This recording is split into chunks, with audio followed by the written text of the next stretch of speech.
மா எங்கம்மா போகணும்?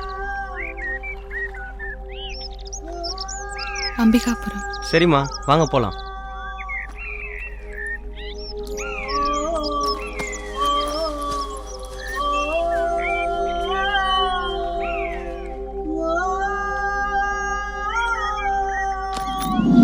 பார்த்து வாங்கம்மா, வாங்க.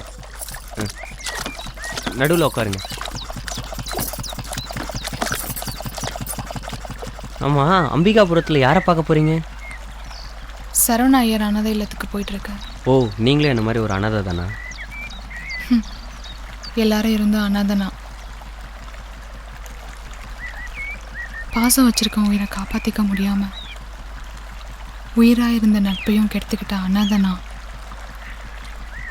யாருமே இல்லாத தன்னந்தனியாக இருக்கிற அனாதனா. என்னம்மா சொல்கிறீங்க? ஏதோ பிரச்சனையா? ஆமாம், என்ன சொல்கிறது, என் சலீம் சமீரை பற்றி. யார் அந்த சலீம் சமீர்? ஓடி போனவன் என்னை யாராவது சொன்னால் எனக்கு ரொம்ப கஷ்டமாக இருக்கும். அந்த மாதிரி மனுஷங்களை விட்டு விலகி நான் ரொம்ப சந்தோஷமாக இருந்தேன். சலீமோட ஒரு நாளாச்சும் வாழலான்னு ஆசையாக போயிருந்தேன். என் சந்தோஷத்துக்காக என் வாழ்க்கையை அர்ப்பணித்தேன். என் புருஷன் பேர் ஸ்ரீதர். கல்யாணத்துக்கு முன்னாடியே என் இஷ்டங்களையும் அபிப்பிராயங்களையும் ஆசைகளையும் சொன்னேன். என் மேலே இருந்த மோகத்தில் அப்போது பெரியவங்க முன்னாடி சரின்னு சொன்னார். அதுக்கப்புறம் கொஞ்ச நாளில் அவரோட நடவடிக்கையில் மாற்றத்தை கவனித்தேன். அன்னிலேருந்து நான் எது செஞ்சாலும் அவருக்கு சுத்தமாக பிடிக்கல. கோவப்படுவார். கடைசியில் என்னையே வெறுக்க ஆரம்பிச்சிட்டாரு. ஆனாலும் நான் அவருக்கு குறை வச்சதே கிடையாது. ஒரு நாள் என் மனசில் இருந்த சின்ன ஆசையை நான் அவர்கிட்ட சொன்னேன். இப்ப நீ இதை கத்துக்கிட்டு என்ன கிழிக்க போற? நாட்டியன்ற பேர்ல ஆட்டம் போறதை விட்டுட்டு ருசியா சமைக்க கத்துக்கோ.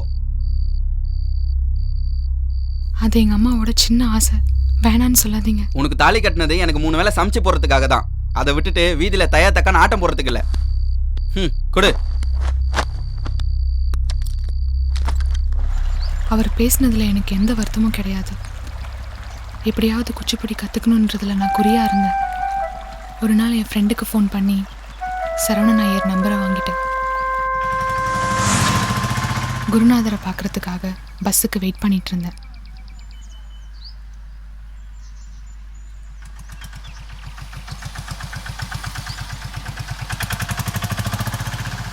மணி 12 ஆச்சு.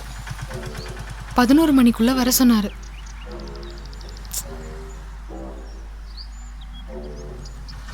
ஆட்டோ, அம்பிகாபுரம் வரீங்களா?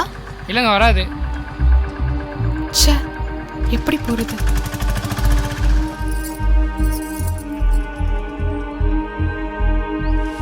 டைம் வர ஆயிடுச்சு. ஐயோ,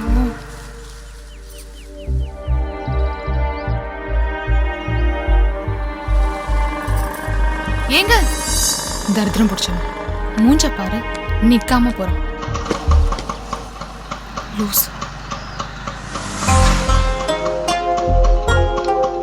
ஐயோ, திட்டினது கேட்டுருச்சோ?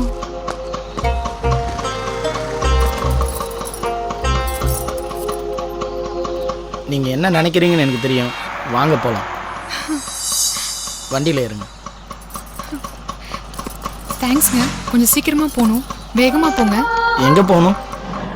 பக்கத்து ஊரில் சரவண ஐயர். ஓ, அவரா? எனக்கு தெரியும், நாட்டியம் கற்றுக் கொடுப்பார்ல. அது சரி, நாட்டியம் கற்றுக்க போகிறீங்களா? ஆமாங்க, எங்கள் அம்மாவோட ஆசை. அவர் உங்களுக்கு தெரியுமா?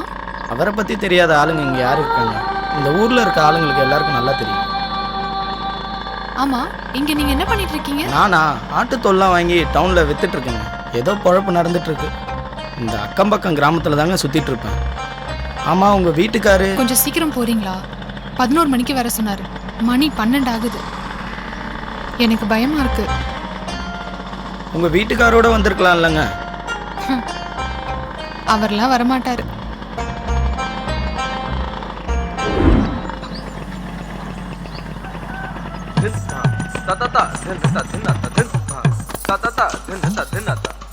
நீங்க தப்பா நினைக்கலன்னா உங்ககிட்ட ஒன்று கேட்கட்டுமா? கேளுங்க. அவர்கிட்ட ஒரு 10 நிமிஷம் பேசிட்டு வந்துடுறேன். அது வரைக்கும் வெயிட் பண்றீங்களா? திரும்பி ஊருக்கு போகணும்னா சாயந்தரம் வரைக்கும் பஸ் இல்லை. அது வரைக்கும் இருக்கீங்களா? சரி, இருக்கேன், போயிட்டு வாங்க. இதோ சீக்கிரமா வந்துடுறாங்க.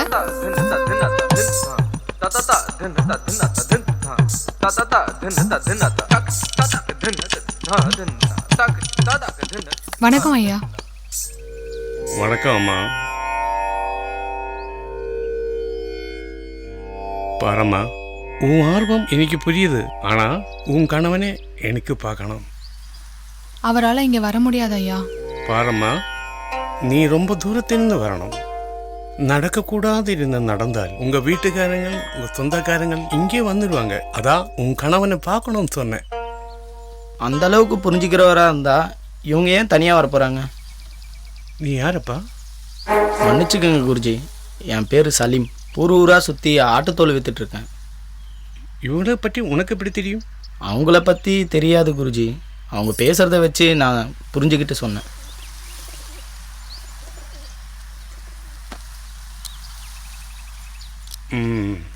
சரியம்மா, நாளைக்கு வா.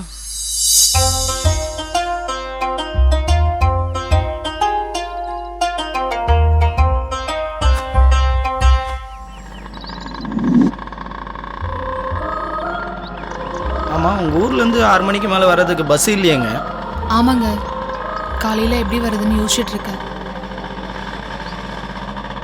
நீங்கள் தப்பாக நினைக்கலன்னா நீங்கள் வரீங்களா? வரேங்க. அப்புறம் உங்கள் வேலை? அது எப்போவுமே இருக்கிறதாங்க. உங்களை ஊரில் இறக்கி விட்டுட்டு என் வேலையை நான் பார்த்துக்கிறேன்.